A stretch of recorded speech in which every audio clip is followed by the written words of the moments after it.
What a great honor to be able to introduce for the first time ever anywhere the 45th President of the United States of America, Donald J. Trump. Did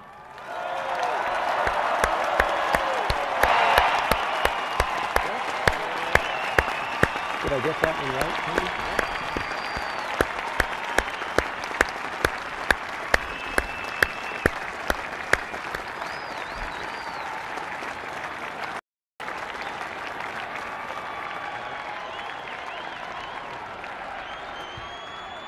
Chief Justice Roberts, President Carter, President Clinton, President Bush, President Obama, fellow Americans, and people of the world, thank you.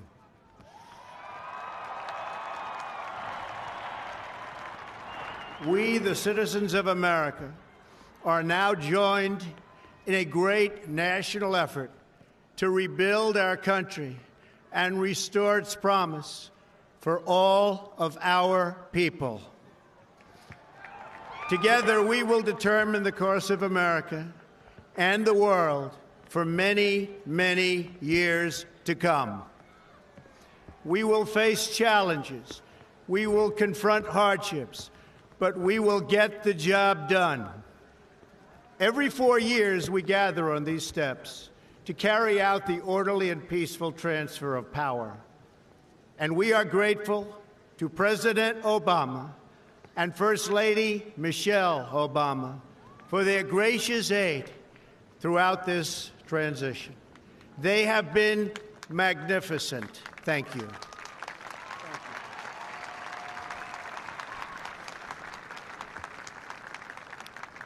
Today's ceremony, however, has very special meaning, because today we are not merely transferring power from one administration to another or from one party to another, but we are transferring power from Washington, D.C., and giving it back to you, the people.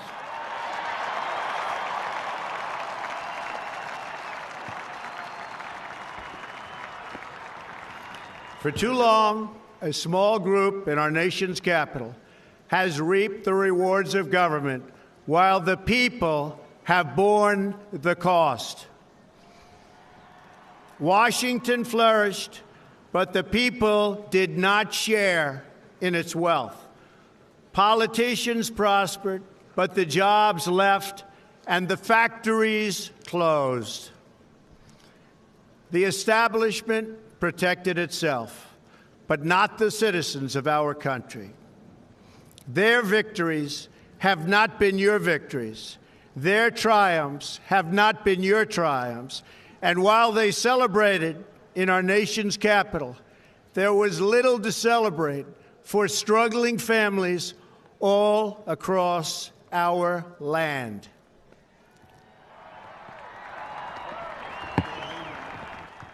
That all changes starting right here and right now, because this moment is your moment. It belongs to you.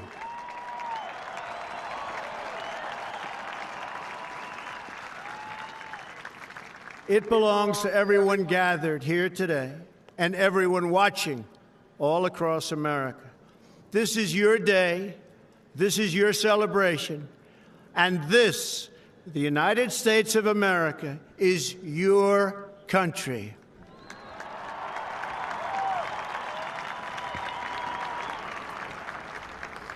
What truly matters is not which party controls our government, but whether our government is controlled by the people.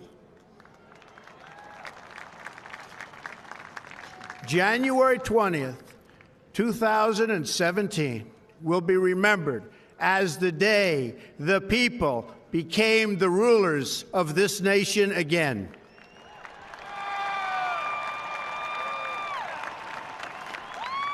The forgotten men and women of our country will be forgotten no longer. Everyone is listening to you now. You came by the tens of millions to become part of a historic movement the likes of which the world has never seen before. At the center of this movement is a crucial conviction that a nation exists to serve its citizens. Americans want great schools for their children, safe neighborhoods for their families, and good jobs for themselves. These are just and reasonable demands of righteous people and a righteous public. But for too many of our citizens, a different reality exists. Mothers and children trapped in poverty in our inner cities, rusted out factories scattered like tombstones across the landscape of our nation, an education system flush with cash, but which leaves our young and beautiful students deprived of all knowledge. And the crime, and the gangs, and the drugs that have stolen too many lives and robbed our country of so much unrealized potential. This American carnage stops right here and stops right now.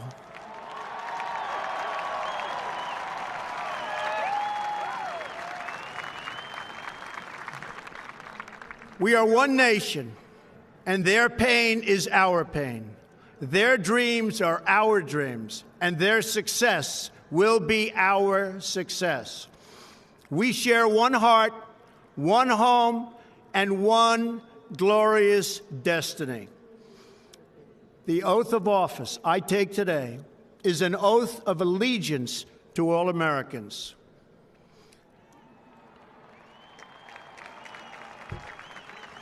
For many decades, we've enriched foreign industry at the expense of American industry, subsidized the armies of other countries while allowing for the very sad depletion of our military.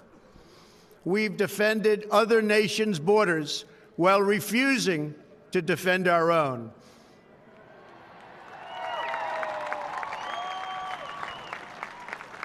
And spent trillions and trillions of dollars overseas while America's infrastructure has fallen into disrepair and decay. We've made other countries rich while the wealth, strength, and confidence of our country has dissipated over the horizon. One by one, the factories shuttered and left our shores, with not even a thought about the millions and millions of American workers that were left behind. The wealth of our middle class has been ripped from their homes and then redistributed all across the world. But that is the past, and now we are looking only to the future.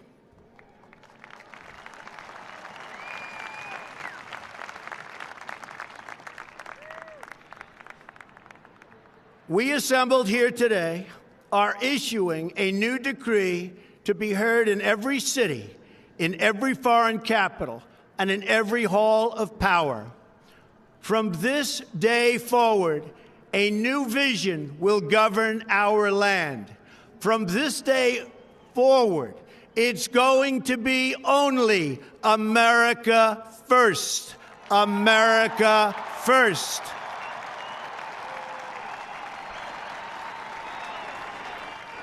Every decision on trade, on taxes, on immigration, on foreign affairs will be made to benefit American workers and American families. We must protect our borders from the ravages of other countries making our products, stealing our companies, and destroying our jobs.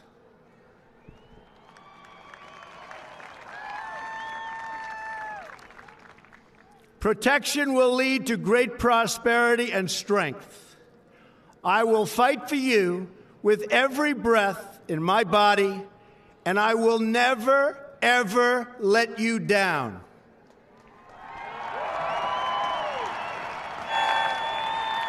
America will start winning again, winning like never before. We will bring back our jobs. We will bring back our borders. We will bring back our wealth. And we will bring back our dreams.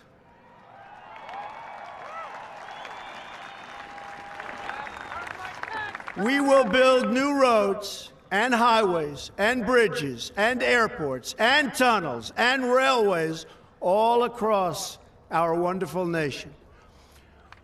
We will get our people off of welfare and back to work, rebuilding our country with American hands and American labor. We will follow two simple rules: buy American and hire American. We will seek friendship and goodwill with the nations of the world, but we do so with the understanding that it is the right of all nations to put their own interests first. We do not seek to impose our way of life on anyone, but rather to let it shine as an example. We will shine for everyone to follow. We will reinforce old alliances and form new ones and unite the civilized world against radical Islamic terrorism, which we will eradicate completely from the face of the earth.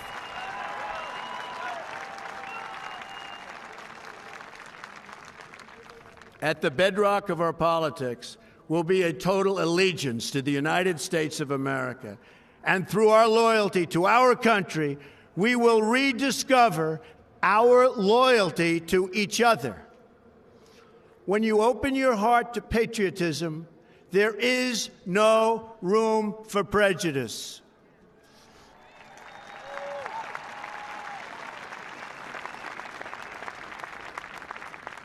The Bible tells us how good and pleasant it is when God's people live together in unity. We must speak our minds openly, debate our disagreements honestly, but always pursue solidarity. When America is united, America is totally unstoppable.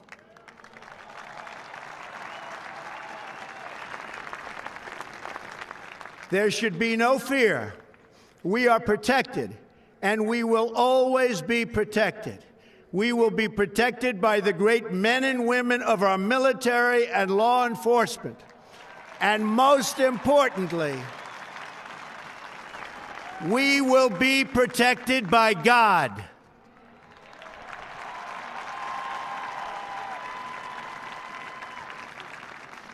Finally, we must think big and dream even bigger.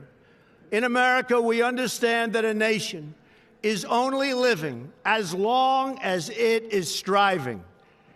We will no longer accept politicians who are all talk and no action, constantly complaining but never doing anything about it.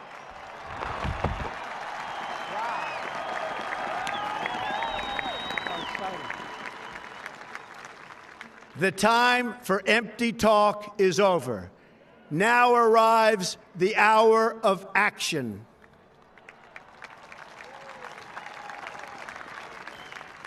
Do not allow anyone to tell you that it cannot be done. No challenge can match the heart and fight and spirit of America. We will not fail. Our country will thrive and prosper again. We stand at the birth of a new millennium, ready to unlock the mysteries of space, to free the earth from the miseries of disease, and to harness the energies, industries, and technologies of tomorrow. A new national pride will stir our souls, lift our sights, and heal our divisions. It's time to remember that old wisdom our soldiers will never forget, that whether we are black or brown or white, We all bleed the same red blood of patriots.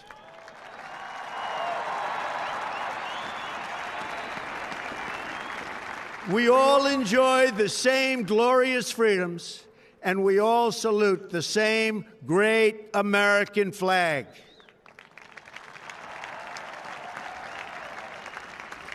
And whether a child is born in the urban sprawl of Detroit or the windswept plains of Nebraska, they look up at the same night sky, they fill their heart with the same dreams, and they are infused with the breath of life by the same almighty Creator.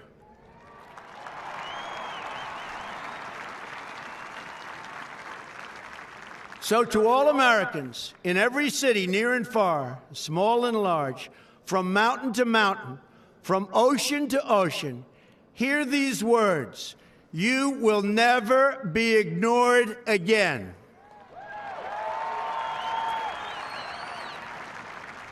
Your voice, your hopes, and your dreams will define our American destiny. And your courage and goodness and love will forever guide us along the way. Together, we will make America strong again. We will make America wealthy again. We will make America proud again. We will make America safe again. And yes, together, we will make America great again. Thank you, God bless you, and God bless America. Thank you. God bless America.